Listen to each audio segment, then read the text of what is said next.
ಇಂದು ಬೆಳಗ್ಗೆನೆ ಚಮನ್ ಮತ್ತು ಹರಿಯಾ ಎಂಬ ಇಬ್ಬರು ಗೆಳೆಯರು ಸೇರ್ಕೊಂಡು ಸೌದೆ ಕಡಿಯೋದಕ್ಕಾಗಿ ಕೊಡ್ಲಿ ಹಿಡ್ಕೊಂಡು ಕಾಡಿನ ಕಡೆಗೆ ಹೊರಡ್ತಾರೆ. ಹರಿಯಾ, ಇವತ್ತು ನನಗೆ 100 ಕಿಲೋ ಕಟ್ಟಿಗೆ ಆರ್ಡರ್ ಸಿಕ್ಕಿದೆ. ಇದಂತೂ ತುಂಬಾ ಒಳ್ಳೆ ವಿಷಯ. ನಿನ್ನ ಭವಿಷ್ಯ ಖುಲಾಯಿಸಿದೆ ಇವತ್ತು.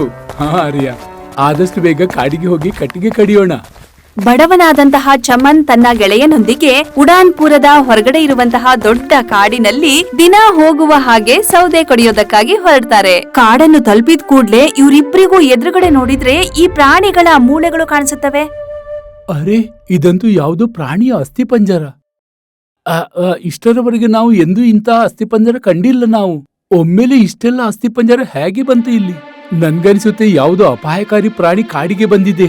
ಅದು ಕಾಡಿನ ಪ್ರಾಣಿಗಳನ್ನು ಕೊಂದು ತಿನ್ನುತ್ತಿರಬಹುದು. ಅಂದ್ರೆ ನಾವು ಇನ್ನು ತುಂಬಾ ಜಾಗೃತರಾಗಿರ್ಬೇಕು ಹರಿಯ. ಇದ್ದಕ್ಕಿದ್ದಂತೆ ಈ ಪ್ರಾಣಿಗಳ ಮೂಳೆಗಳನ್ನು ನೋಡಿ ಇವರಿಬ್ಬರಿಗೂ ಆಶ್ಚರ್ಯವಾಗತ್ತೆ. ಗೆಳೆಯ, ನನ್ಗೆ ತುಂಬಾ ಭಯವಾಗ್ತಿದೆ. ಇದಕ್ಕೆ ಭಯವೇಕೆ? ಕಟ್ಟಿಗೆ ಕಡಿಯದಿದ್ರೆ ಹಸಿವಿನಿಂದ ಸಾಯ್ಬೇಕು ನಾವು. ಇದ್ರ ಬಗ್ಗೆನೇ ಯೋಚಿಸ್ತಾ ಇವರಿಬ್ರು ಸೌದೆ ಕಡಿಯೋಕೆ ಶುರು ಮಾಡ್ತಾರೆ. ಈ ಸಂಜೆ ತನಕ ಇವರು ಬಹಳಷ್ಟು ಸೌದೆಗಳನ್ನ ಕಡ್ಕೊಂಡು ಮನೆಗ್ ಬರ್ತಾರೆ. ಹರಿಯಾ ಉಡಾನ್ಪುರ ಎಂಬ ಊರಿನಲ್ಲಿ ತನ್ನ ಪತ್ನಿಯೊಂದಿಗೆ ಚಿಕ್ಕದಾದ ಗುಡಿಸಲಲ್ಲಿ ವಾಸ ಮಾಡ್ತಿರ್ತಾರೆ. ಬಡತನದಲ್ಲೇ ಜೀವನ ಸಾಕ್ತಿತ್ತು. ಇವತ್ತು ಬರೋದಕ್ಕೆ ಆಗಿಷ್ಟ ಆಯ್ತು. ಏನ್ ಹೇಳೋದು ನಿನ್ಗೆ? ಕಾಡಿನಲ್ಲಿ ನಾನು ತುಂಬಾ ಅಸ್ಥಿಪಂಜರ ಕಂಡಿದ್ದೇನೆ. ನನ್ಗನ್ಸುತ್ತೆ ಕಾಡಿನಲ್ಲಿ ಯಾವುದೋ ಅಪಾಯಕಾರಿ ಪ್ರಾಣಿ ಬಂದಿದೆ. ಮೂಳೆಗಳು? ನಾಳೆಯಿಂದ ನೀವು ಕಾಡಿಗೆ ಹೋಗ್ಬಿಡಿ. ಯಾಕೆ? ಪ್ರಾಣಿಗಳು ನಿಮ್ಗೇನಾದ್ರೂ ಮಾಡ್ಬಿಟ್ರೆ? ಶಾಲಿನಿ, ಕಟ್ಟಿಗೆ ತರಲು ನಾನು ಕಾಡಿಗೆ ಹೋಗದಿದ್ರೆ ನಾವು ಹೇಗೆ ಜೀವಿಸೋದು? ಅದ್ ಸರಿ, ಆದ್ರೆ ನೀನು ಏನು ಹೇಳೋದ್ ಬೇಡ. ನೀನ್ ಚಿಂತಿಸ್ಬೇಡ. ದೇವರು ನಮ್ಮೊಟ್ಟಿಗಿದ್ದಾನೆ. ಮರುದಿನ ಬೆಳಗ್ಗೆ ಹರಿಯಾ ಮತ್ತು ಚಮನ್ ಮತ್ತೆ ಸೌದೆ ಕಡಿಯೋದಕ್ಕಾಗಿ ಕಾಡಿಗೆ ಹೋಗ್ತಾರೆ. ಇಂದೂ ಕೂಡ ಅವರಿಗೆ ಕಾಡಿನಲ್ಲಿ ಬಹಳಷ್ಟು ಪ್ರಾಣಿಗಳ ಮೂಳೆಗಳು ಕಾಣಿಸ್ತವೆ. ಇದನ್ ನೋಡಿ ಇಬ್ರಿಗೂ ಭಯವಾಗುತ್ತೆ. ಚಮನ್, ಈ ಅಸ್ಥಿಪಂಜರ ಕಂಡು ನನಗೆ ತುಂಬಾ ಭಯವಾಗ್ತಿದೆ. ನನ್ಗೂ ಭಯವಾಗ್ತಿದೆ. ಆದ್ರೆ ಕಟ್ಟಿಗೆ ಕಡಿಯದೆ ನಮ್ಮತ್ರ ಬೇರೆ ಏನು ಮಾರ್ಗವೇ ಇಲ್ಲ. ಇದೇ ರೀತಿ ಭಯದಿಂದಾನೇ ಸೌದೆ ಕಡಿತಾ ಬಹಳ ದಿನಗಳು ಕಳೆಯುತ್ತವೆ. ಒಂದಿನ ಸಂಜೆ ಇವರಿಬ್ರು ಸೌದೆ ಕಡ್ಕೊಂಡು ಮನೆಗೆ ಹೋಗ್ತಿರ್ಬೇಕಾದ್ರೆ ದಾರಿಯಲ್ಲಿ ಅವರಿಗೆ ಒಂದು ಮನುಷ್ಯನ ಅಸ್ಥಿಪಂಜರ ಕಾಣಿಸುತ್ತೆ. ಅರೆ ದೇವ್ರೆ, ಇದು ಯಾವುದೋ ಮನುಷ್ಯನ ಅಸ್ಥಿಪಂಜರ. ಚಮನ್, ಓಡು ಇಲ್ಲಿಂದ. ಮನುಷ್ಯನ ಅಸ್ಥಿಪಂಜರ ನೋಡಿದ ಕೂಡ್ಲೆ ಇವರಿಬ್ರು ಭಯದಿಂದ ಸೌದೆನೂ ಅಲ್ಲೇ ಬಿಟ್ಟು ಅಲ್ಲಿಂದ ಓಡ್ತಾರೆ. ಹರಿಯಾ, ಈ ವಿಷಯ ನಾವು ಹಳ್ಳಿಯವರಿಗೆ ತಿಳಿಸ್ಬೇಕು. ಆಮೇಲೆ ಅವರಿಬ್ರು ಊರಿಗೆ ಹೋದ್ಮೇಲೆ ಊರಿನವ್ರಿಗೆಲ್ಲ ಈ ವಿಷಯವನ್ನ ತಿಳಿಸ್ತಾರೆ. ಆ ಮನುಷ್ಯನ ಅಸ್ಥಿಪಂಜರ ಮತ್ತೆ ಬಹಳ ದಿನಗಳಿಂದ ಪ್ರಾಣಿಗಳ ಮೂಳೆಗಳನ್ನ ನೋಡ್ತಿದ್ವಿ ಅಂತ ಹೇಳ್ತಾರೆ. ಏನು? ಕಾಡಿನಲ್ಲಿ ಮನುಷ್ಯರ ಅಸ್ಥಿಪಂಜರ? ಇದು ಹೇಗೆ ಸಾಧ್ಯ? ಹಾ ಮುಖಂಡರೆ, ನಾವು ಕಣ್ಣಾರೆ ಮನುಷ್ಯರ ಅಸ್ಥಿಪಂಜರ ಕಂಡಿದ್ದೇವೆ. ಇಷ್ಟರವರೆಗೆ ನಾವು ಕೇವಲ ಪ್ರಾಣಿಗಳ ಅಸ್ಥಿಪಂಜರ ನೋಡ್ತಿದ್ದೆವು. ಆದರೆ ಇಂದು ನಾವು ಮನುಷ್ಯರ ಅಸ್ಥಿಪಂಜರ ಕಾಡಿನಲ್ಲಿ ಕಂಡಿದ್ದೇವೆ. ನನ್ಗನಿಸುತ್ತೆ ನಮ್ಮ ಕಾಡಿನಲ್ಲಿ ಯಾವುದೋ ಅಪಾಯಕಾರಿ ಪ್ರಾಣಿ ಬಂದಿದೆ ಎಂದು. ಯಾವುದು ಇಷ್ಟರವರೆಗೆ ಕಾಡಿನ ಪ್ರಾಣಿಗಳನ್ನು ತಿನ್ನುತ್ತಿತ್ತು, ಈಗ ಮನುಷ್ಯರನ್ನು ತಿನ್ನಲು ಶುರು ಮಾಡಿದೆ. ನೀವಿನ್ನ ಕಾಡಿಗೆ ಹೋಗೋದ್ ಬೇಡಪ್ಪ. ಹೌದು, ಅಕ್ಕ ಸರಿಯಾಗಿ ಹೇಳ್ತಿದ್ದಾರೆ. ನೀವಿನ್ನೂ ಆ ಕಾಡಿಗೆ ಹೋಗೋದ್ ಬೇಡ. ಮನುಷ್ಯನ ಅಸ್ಥಿ ಪಂಜರದ ವಿಷಯ ಕೇಳಿ ಎಲ್ರಿಗೂ ಭಯವಾಗ್ಬಿಡತ್ತೆ. ಇದೆಲ್ಲ ಆದ್ಮೇಲೆ ಹರಿಯಾ ಮತ್ತು ಚಮನ್ ಊರಿನಲ್ಲಿ ಯಾರೂ ಕೂಡ ಆ ಕಾಡಿನ ಕಡೆಗೆ ಹೋಗೋದೇ ಇಲ್ಲ. ಎಲ್ರೂ ಆ ರಸ್ತೆಯಲ್ಲಿ ಹೋಗೋದ್ ಬರೋದನ್ನೇ ಬಿಟ್ಬಿಡ್ತಾರೆ. ಹೀಗಿರುವಾಗ ಒಂದಿನ ಸಂಜೆ ರಮೇಶ್ ಎಂಬುವರು ಪಕ್ಕದ ಊರಿನಿಂದ ಈ ಊರಿಗೆ ಅದೇ ಕಾಡಿನ ರಸ್ತೆಯಲ್ಲಿ ಬರ್ತಾ ಇರ್ತಾರೆ. ದೇವ್ರೆ, ನನ್ನನ್ನು ರಕ್ಷಿಸಿ, ನೀವೇ ನನ್ನನ್ನು ರಕ್ಷಿಸಬೇಕು. ನನ್ಗೆ ತುಂಬಾ ಭಯವಾಗ್ತಿದೆ. ಹೆದರ್ಕೊಂಡು ದೇವ್ರನ್ನ ನೆನೆಸ್ಕೊಂಡು ಈ ರಮೇಶ್ ಊರಿನ ಕಡೆಗೆ ನಡ್ಕೊಂಡ್ ಬರ್ತಾ ಇದ್ದ. ಹೀಗ್ ಬರ್ಬೇಕಾದ್ರೆ ಅವನಿಗೆ ಹಿಂದೆಯಿಂದ ಯಾರೋ ಬರ್ತಿರೋ ಹಾಗೆ ಶಬ್ದ ಕೇಳಿಸುತ್ತೆ.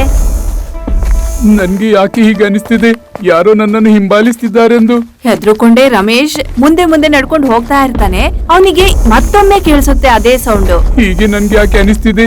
ಈ ಶಬ್ದ ನನ್ನೊಂದಿಗೆ ನಡೆಯುತ್ತಿದೆ ಎಂದು. ಹೀಗೆ ಹೆದರ್ಕೊಂಡೇ ರಮೇಶ ಹೀಗೆ ಹಿಂತಿರುಗಿ ನೋಡ್ತಾನೆ. ಒಂದ್ಸಾರಿ ಅವನು ಹಿಂತಿರುಗಿ ನೋಡಿದ್ರು ಕೂಡ ಅವನ ಹಿಂದೆ ಯಾರು ಕಾಣಿಸೋದೇ ಇಲ್ಲ. ಇಲ್ಲಿ ಯಾರು ಕಾಣಿಸ್ತಿಲ್ಲ. ಮತ್ತೆ ಶಬ್ದ ಎಲ್ಲಿಂದ ಬರ್ತಾ ಇದೆ?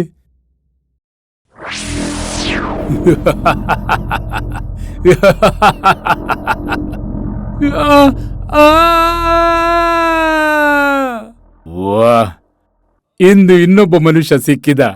ಬಡಪಾಯಿ ಮನುಷ್ಯ, ಇವತ್ತು ನಿನ್ನನ್ನು ನಾನು ತಿಂದು ಬಿಡುತ್ತೇನೆ. ಭಯಂಕರವಾದ ರಾಕ್ಷಸನನ್ನು ನೋಡಿ ರಮೇಶನಿಗೆ ಭಯವಾಗತ್ತೆ. ನನ್ನನ್ನು ಹೋಗಲಿ ಬಿಡು ಪ್ಲೀಸ್, ನನ್ನನ್ನು ಕೊಲ್ಬೇಡ, ನನ್ನನ್ನು ಬಿಟ್ಟು ಬಿಡು. ನಿನ್ನನ್ನು ಬಿಟ್ಟು ಬಿಟ್ರೆ ನಾನು ಹಸಿವಿನಿಂದ ಸಾಯಬೇಕು. ಹಸಿವಿನಿಂದ ಸಾಯೋದು ನನಗೆ ಇಷ್ಟ ಇಲ್ಲ, ಹಾಗಾಗಿ ನಿನ್ನನ್ನು ಕೊಲ್ಲಲೇಬೇಕು ಮಗು. ವಾಹ್, ಮನುಷ್ಯರ ಮಾಂಸ ತಿಂದು ನನಗೆ ತುಂಬಾ ಆನಂದ ಆಗ್ತಿದೆ. ನನ್ಗನಿಸುತ್ತೆ ಇಲ್ಲಿ ಆಸುಪಾಸಿನಲ್ಲಿ ಮನುಷ್ಯರು ವಾಸಿಸ್ತಿರ್ಬೇಕು. ಮನುಷ್ಯರ ಬಸ್ತಿಗೆ ಹೋಗಿ ದಿನಂಪ್ರತಿ ನಾನು ಮನುಷ್ಯರನ್ನು ತಿಂತೇನೆ. ನಂತರ ರಾಕ್ಷಸ ರಮೇಶ್ನನ್ನು ಹಿಡ್ಕೊಂಡು ತಿನ್ಬಿಡುತ್ತೆ. ಗುಹೆಯಲ್ಲಿ ನೋಡಿದ್ರೆ ಬಹಳಷ್ಟು ಪ್ರಾಣಿಗಳ ಮೂಳೆಗಳು ಬಿದ್ದಿರ್ತಾವೆ. ಇದನ್ನೆಲ್ಲ ಈ ರಾಕ್ಷಸನೇ ತಿಂದೆಸ್ತಿರ್ತಾನೆ. ಪ್ರಾಣಿಗಳ ಮಾಂಸ ತಿಂದು ನನಗೆ ಬೋರ್ ಆಗಿದೆ, ಹಾಗಾಗಿ ಮನುಷ್ಯರ ಬಸ್ತಿಗೆ ಹೋಗಿ ನಾನು ಮನುಷ್ಯರನ್ನು ತಿಂದು ಬಿಡುತ್ತೇನೆ. ಈ ರಾಕ್ಷಸನಿಗೀಗ ಮನುಷ್ಯನನ್ನ ತಿನ್ನೋ ಆಸೆ ಹೆಚ್ಚಾಗತ್ತೆ. ಒಂದ್ ರಾತ್ರಿ ಸಮಯದಲ್ಲಿ ರಾಕ್ಷಸ ತನ್ನ ಗುಹೆಯಿಂದ ಎದ್ದು ಪಕ್ಕದ ಊರಿಗೆ ಹೊರಡ್ತಾನೆ. ಅಲ್ಲಿ ಊರಿನವರೇ ಆದ ಸುರೇಶ್ ಮತ್ತು ಅಜಿತ್ ಎಂಬುವವರು ಶರಾಬಿನ ನಶೆಯಲ್ಲಿ ಆ ರಾಕ್ಷಸನ ಎದುರುಗಡೆ ಬಂದ್ಬಿಡ್ತಾರೆ. ರಾಕ್ಷಸನ್ ನೋಡಿದ ಕೂಡ್ಲೆ ಅವರಿಬ್ರು ನಶೆನೇ ಇಳ್ದು ಹೋಗ್ಬಿಡುತ್ತೆ. ಅರೆ ದೇವ್ರೆ, ಇವನಂತೂ ತುಂಬಾ ಅಪಾಯಕಾರಿ ದೈತ್ಯ, ಓಡು! ಅವರಿಬ್ರು ಅಲ್ಲಿಂದ ಓಡೋಕ್ ಶುರು ಮಾಡ್ತಾರೆ. ಆಗ ರಾಕ್ಷಸ ಸುರೇಶ್ನನ್ನ ಹಿಡ್ಕೊಳ್ಳುತ್ತೆ. ನನ್ನನ್ನು ಬಿಟ್ಟು ಬಿಡು, ನನ್ನನ್ನು ಹೋಗ್ಲಿಕ್ಕೆ ಬಿಡು, ನನ್ನನ್ನು ರಕ್ಷಿಸಿ. ಸುರೇಶ್ನನ್ನು ರಾಕ್ಷಸ ಹಿಡ್ಕೊಂಡಿದ್ ನೋಡಿ ಅಜಿತ್ ಅಲ್ಲಿಂದ ಓಡೋಕ್ ಶುರು ಮಾಡ್ತಾನೆ. ಮರುದಿನ ಅಜಿತ್ಗೆ 105 ಡಿಗ್ರಿ ಜ್ವರ ಬಂದ್ಬಿಡುತ್ತೆ. ರಾಕ್ಷಸನನ್ನು ನೋಡಿ ಇವನಿಗೆ ತುಂಬಾ ಭಯವಾಗಿತ್ತು. ಇದನ್ ನೋಡಿ ಅವನ ಹೆಂಡತಿಗೂ ಕೂಡ ಭಯವಾಗುತ್ತೆ. ನಿಮ್ಗೇನಾಯ್ತ್ರಿ ಹೀಗೆ? ರಾತ್ರಿಯಿಂದ ನೀವು ವಿಚಿತ್ರವಾಗಿ ಆಡ್ತಿದ್ದೀರಾ? ದಾಮಿನಿ, ಹಳ್ಳಿಯವರನ್ನು ಇಲ್ಲಿಗೆ ಕರೆಯು, ನಾನು ಅವರಿಗೊಂದು ವಿಷಯ ಹೇಳ ಬಯಸ್ತೇನೆ. ಅಜಿತ್ನ ಮಾತನ್ ಕೇಳಿದ್ಮೇಲೆ ದಾಮಿನಿ ಊರವ್ರನ್ನೆಲ್ಲ ತನ್ನ ಮನೆ ಕರೀತಾಳೆ. ಹೇಳು ಅಜಿತ್, ಏನು ವಿಷಯ? ಏನು ನೀನು ನಮ್ಗೆ ಹೇಳ ಬಯಸ್ತೀಯಾ? ಮುಖಂಡ್ರೆ, ನಿನ್ನೆ ರಾತ್ರಿ ನಾನು ಮತ್ತು ಸುರೇಶ್ ಹಳ್ಳಿಯ ಕಡೆ ಬರ್ತಿದ್ದೆವು. ಆಗ ನಾವು ಹಳ್ಳಿಯಲ್ಲಿ ಒಬ್ಬ ಭಯಾನಕ ರಾಕ್ಷಸನನ್ನು ಕಂಡೆವು. ರಾಕ್ಷಸನಿಗೆ ಹೆದರಿ ನಾವು ಓಡಲು ಶುರು ಮಾಡಿದೆವು. ಆಗ ರಮೇಶನನ್ನು ಆ ರಾಕ್ಷಸ ಹಿಡಿದು ಬಿಟ್ಟ, ಮತ್ತೆ ರಮೇಶನನ್ನು ಕೊಂದು ತಿಂದು ಬಿಟ್ಟ. ರಾಕ್ಷಸನ ಬಗ್ಗೆ ತಿಳ್ಕೊಂಡ್ಮೇಲೆ ಇವರಿಗೆಲ್ಲ ಭಯವಾಗುತ್ತೆ. ಏನು? ನಮ್ಮ ಹಳ್ಳಿಯಲ್ಲಿ ರಾಕ್ಷಸ? ಈ ರಾಕ್ಷಸ ನಮ್ಮ ಹಳ್ಳಿಗೆ ಹೇಗೆ ಬಂದ? ಆ ರಾಕ್ಷಸ ತುಂಬಾ ಅಪಾಯಕಾರಿ, ಅವರು ಭಯಭೀತ. ಅವನು ರಮೇಶ್ನನ್ನು ಹಿಡಿದು ಕೊಂದು ಬಿಟ್ಟು ತಿಂದು ಬಿಟ್ಟ.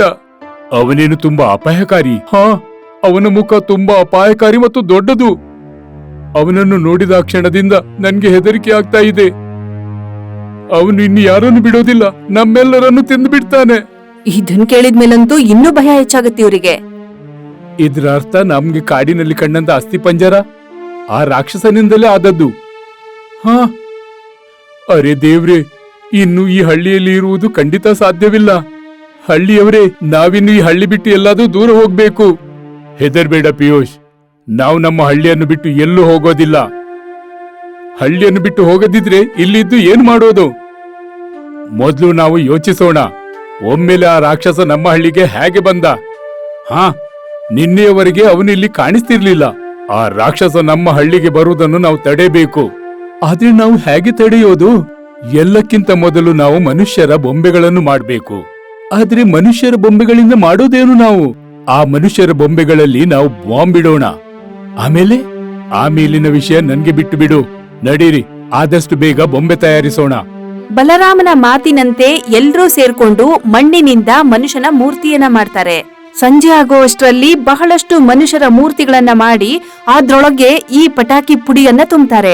ಈಗ ಏನ್ ಮಾಡುದು ಮುಖಂಡ್ರೆ? ಇನ್ನು ನಾವು ಈ ಬೊಂಬೆಗಳನ್ನು ಹಳ್ಳಿಯ ಮಧ್ಯದಲ್ಲಿ ನಿಲ್ಲಿಸೋಣ. ನಂತರ ಮುಖ್ಯಸ್ಥರ ಮಾತಿನಂತೆ ಈ ಎಲ್ಲಾ ಮೂರ್ತಿಗಳನ್ನು ಊರಿನ ಮಧ್ಯದಲ್ಲಿ ನಿಲ್ಲಿಸಲಾಗುತ್ತೆ. ಹಳ್ಳಿಯವರೇ, ರಾತ್ರಿ ಆಗುತ್ತಾ ಬರುತ್ತಿದೆ. ನಾವೆಲ್ಲ ಹೋಗಿ ಹತ್ತಿರದ ಮನೆಗಳಲ್ಲಿ ಅಡಗಿಕೊಳ್ಳೋಣ. ಹಾ ಸರಿ, ನಡೀರಿ, ನಾವೆಲ್ಲ ಮನೆಯ ಮೇಲೆ ಅಡಗಿಕೊಳ್ಳೋಣ. ಆದ್ರೆ ನೆನಪಿಡಿ, ನಾವೆಲ್ಲರೂ ನಮ್ಮ ಕೈಯಲ್ಲಿ ಮಶಾಲ್ ಹಿಡ್ಕೊಳ್ಳೋಣ. ರಾಕ್ಷಸ ನಮ್ಮ ಹಳ್ಳಿಗೆ ಬಂದು ಆ ಬೊಂಬೆಗಳ ಹತ್ತಿರ ಹೋದಾಗ ನಾವು ಮಶಾಲನ್ನು ಹೊತ್ತಿಸಿ ಆ ಬೊಂಬೆಗಳ ಮೇಲೆ ಹಾರಿಸಿ ಬಿಡೋಣ. ಆ ನಂತರ ಬಾಂಬ್ ತನ್ನ ಕೆಲಸ ಮಾಡುತ್ತೆ. Good idea. ಬಾಂಬ್ನಿಂದಾಗಿ ಆ ಬೊಂಬೆಗಳ ಜೊತೆಗೆ ದಾನವನು ಸುಟ್ಟು ಭಸ್ಮವಾಗ್ಬೋದು. ಹಾ, ರಾತ್ರಿ ಆದ ಕೂಡ್ಲೆ ಊರವರೆಲ್ಲ ಕೈಯಲ್ಲಿ ಒಂದೊಂದು ಬೆಂಕಿಯ ಪಂಜನ್ನು ಹಿಡ್ಕೊಂಡು ನಿಂತ್ಕೊಳ್ತಾರೆ. ಮಧ್ಯರಾತ್ರಿ ಆದ ಕೂಡ್ಲೆ ಈ ರಾಕ್ಷಸ ಊರಿನೊಳಗೆ ಪ್ರವೇಶ ಮಾಡ್ತಾನೆ.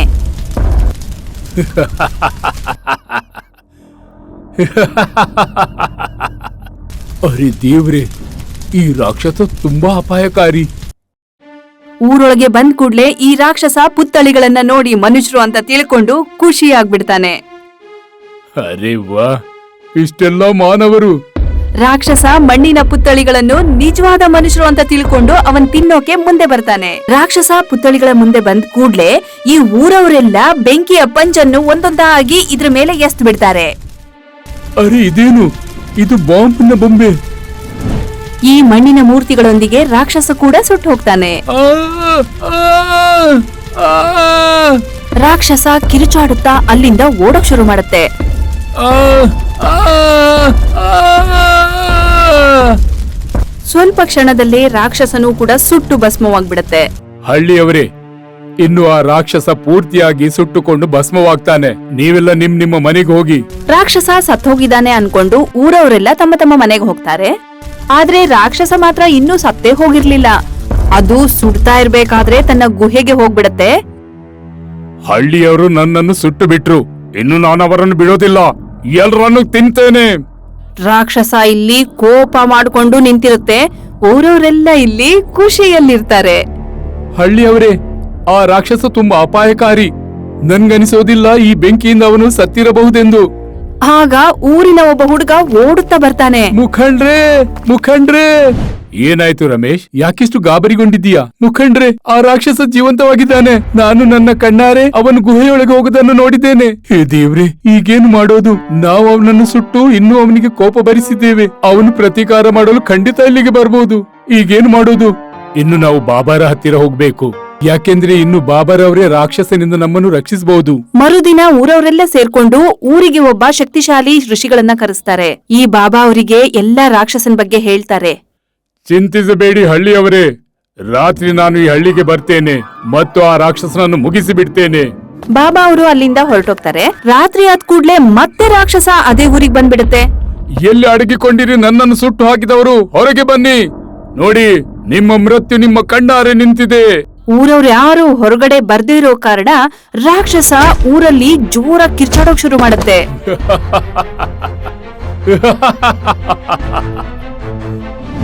ರಾಕ್ಷಸ ಊರವ್ರಿಗೆಲ್ಲ ಹೊಡೆಯೋಕೆ ಅಂತ ಹೋದ್ ಕೂಡ್ಲೆ ಅಲ್ಲಿಗೆ ಬಾಬಾ ಅವ್ರು ಬಂದ್ಬಿಡ್ತಾರೆ.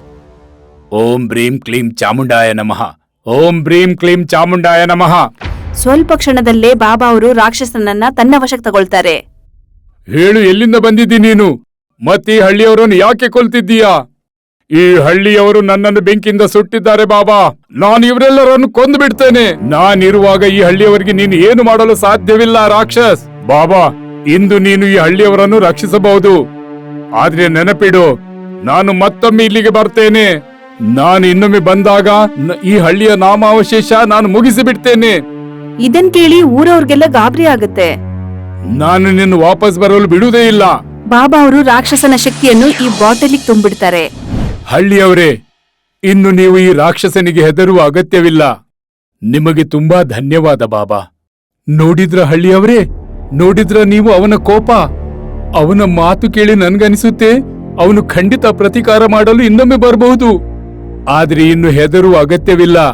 ಬಾಬಾ ಅವನನ್ನು ಶಾಶ್ವತವಾಗಿ ಕೊಂದು ಬಿಟ್ಟಿದ್ದಾರೆ. ರಾಕ್ಷಸನಿಂದ ಮುಕ್ತಿ ಸಿಕ್ಕಿದ್ಮೇಲೆ ಊರವರೆಲ್ಲ ಸಂತೋಷದಿಂದ ಬಾಳ್ತಾರೆ.